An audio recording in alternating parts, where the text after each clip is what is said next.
Hello, entrepreneurs. Joe DeCharis, CPA, coming to you live from downtown Flushing, New York for another amazing episode of How to Win at Business. And tonight, folks, I'm going to talk about something that's really been irking me for a long time. And that doesn't matter if it irks me, because if you're watching live, I'd like you to give me a hashtag live. If you're watching the replay, give me a hashtag replay. And if anything I say resonates with you, if you want to reach out to me, I have a free consult for anybody that needs some help, some quick advice. Maybe you have a problem that nobody's giving you a straight answer to. So all you got to do is go to timewithjoe.com, and I would love to help you with any sort of tax or accounting issue that you have.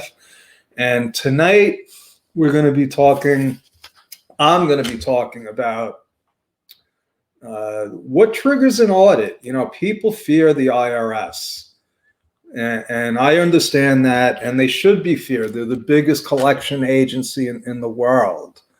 Okay, they have a lot of resources. Most of their resources are spent on policing us. Okay, I have slides and stuff. I'm not gonna share them tonight. I'm just gonna talk.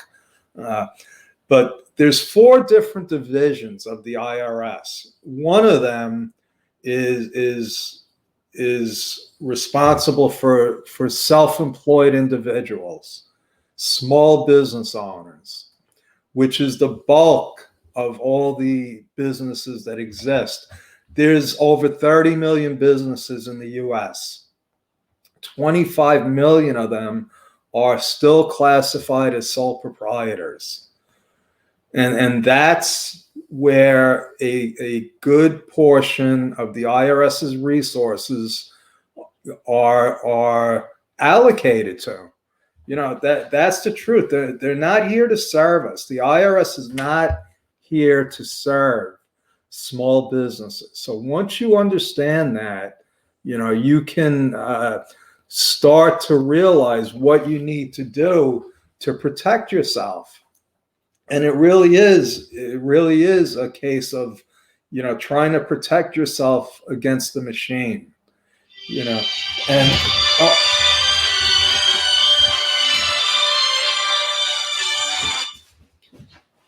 you would think that after all these times, I would know to shut off my phone. Sorry about that, but that might be the machine talking back to me. I don't know. But so the IRS is this huge organization that has a lot of resources, and they're not our friends. Okay, so know your enemy or your opponent. Okay, so if you know your opponent and their tactics, you have a much stronger chance of surviving the gauntlet, is the way I like to look at it. So the first thing you have to ask yourself is, well, who are they auditing? Who do they target? Now, as a CPA, I've worked with thousands of business owners.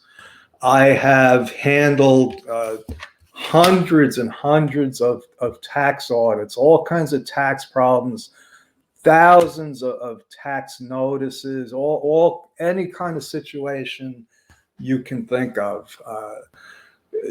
A lot of them seem complicated, but when it boils down to it, there's always common denominators. There's some trigger.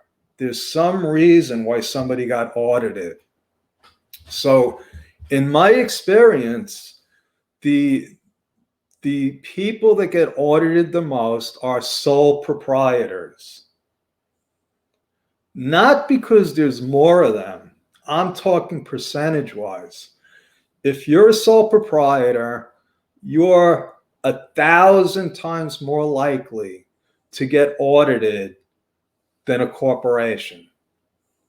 That's just the way it is. So out of the 5 million corporations, the corporations that are audited are the large ones.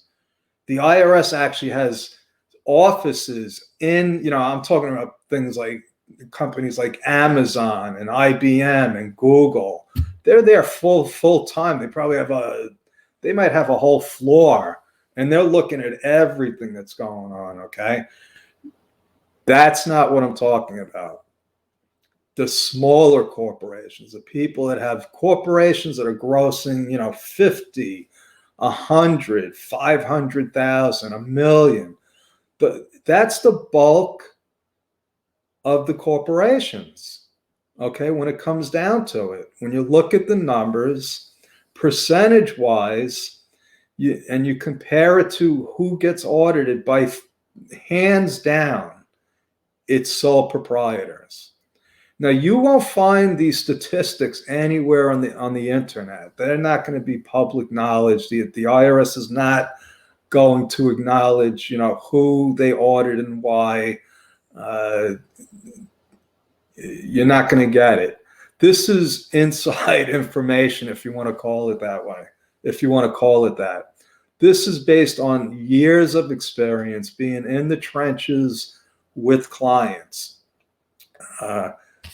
So sole proprietors are targeted. Now, if you're a sole proprietor and you're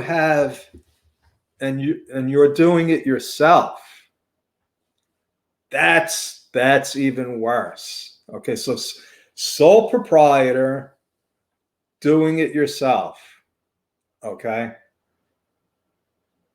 Now there's income triggers also. So if you're a sole proprietor and you're doing 10,000, 20,000, that's not a big audit risk. Start getting into 30, 40, 50,000, and you start writing off a lot of expenses.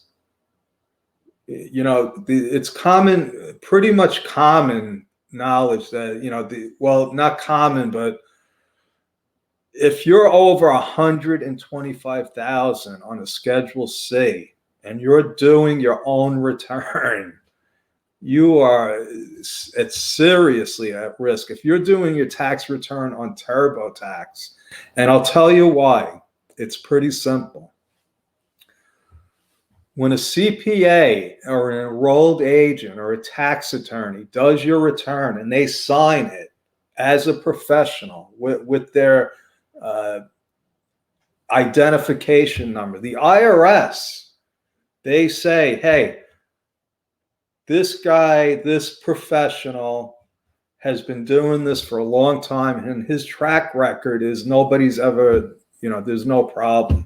I am not a criminal accountant, and there are criminal tax firms out there.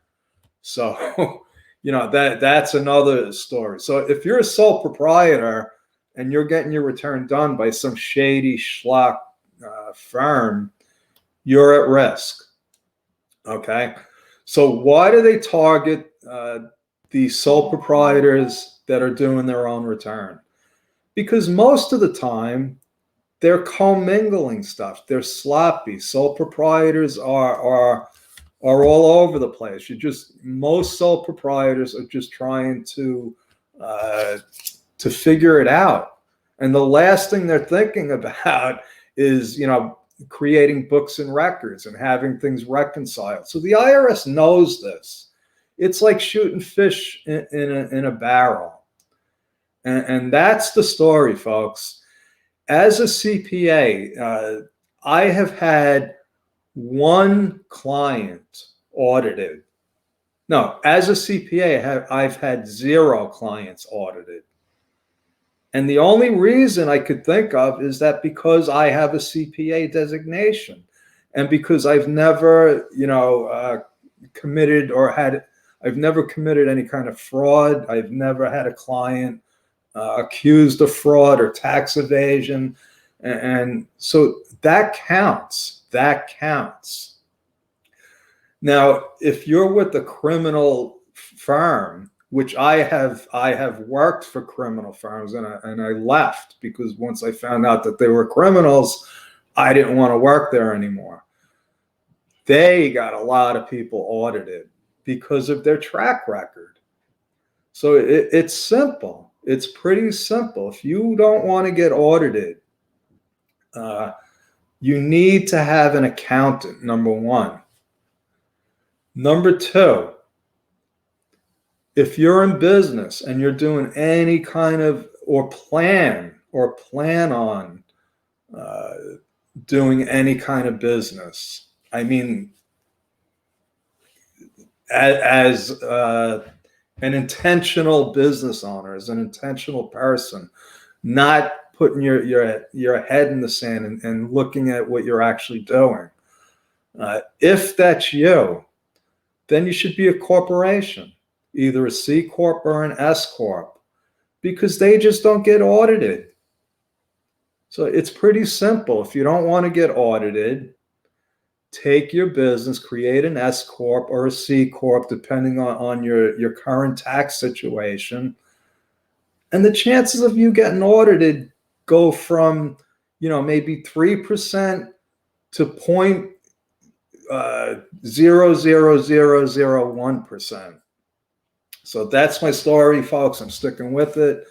Like I said, if you want to talk to me about if you've gotten audited, if you have a tax problem, feel free to book time with me. It's what I do. I spend a lot of time on the phone with people, not on the phone, actually, in Zoom calls. But, we talk about business and we solve problems. So thank you, and God bless, and good night.